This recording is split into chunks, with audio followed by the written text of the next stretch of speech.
Welcome in, everybody. Today we're talking about why some people are broke forever.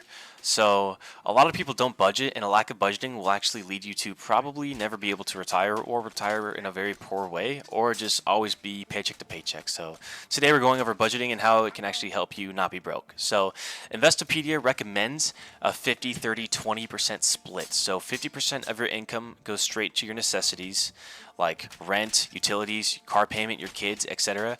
30% can go to the things you want, like whatever hobbies you have or whatever you want, and the other 20% goes straight into savings and investments.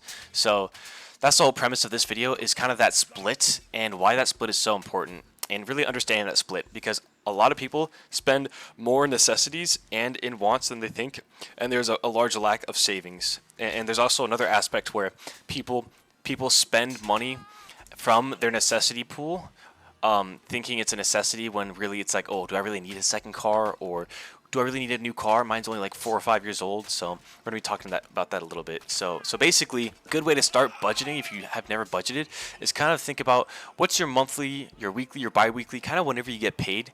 How much do you want to save? How much do you want to spend? And what are you budgeting for? Are you just budgeting for something like a new car, or are you budgeting for retirement?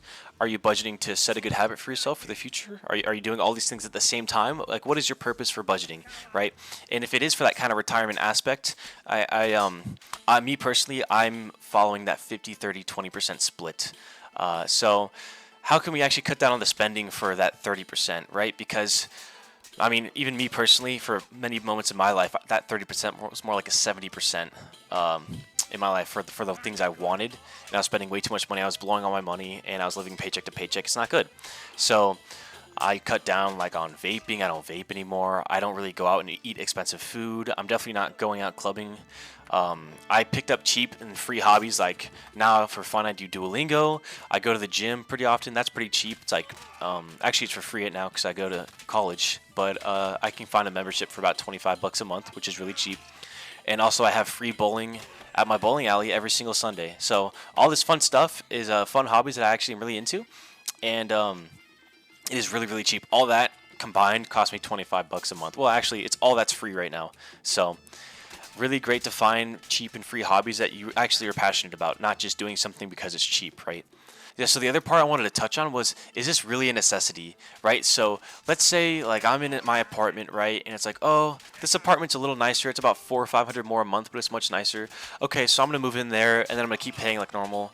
But wait, am I paying from my necessities pool, my 50%, or am I going to be tapping into my 30% want pool because I wanted a better apartment, or should I forego some of my savings because I'm making good money right now? Well, obviously, I don't need a better apartment. I mean, obviously, if certain things are a problem, then it does become a necessity at some point for me. But if I'm just upgrading my apartment because I want a nicer apartment, then that's not a necessity.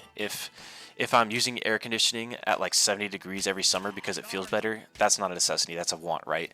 And you can see how fast that want pool of 30% kind of goes. It's very fast. So just make sure that you gotta make sure to understand that there's a big line between necessities and wants, and I think we can all tell what really is a necessity and what's really a want. The hard part is not doing something even though you want it. So that's it. Just a little overview of budgeting, what it's about, and kind of what some people, including myself, are kind of thinking of when we think of budgeting. So thanks for tuning in. Feel free to like, subscribe, send this to your grandmother, send this to your 4-year-old child, and yeah, just have an amazing day. Peace.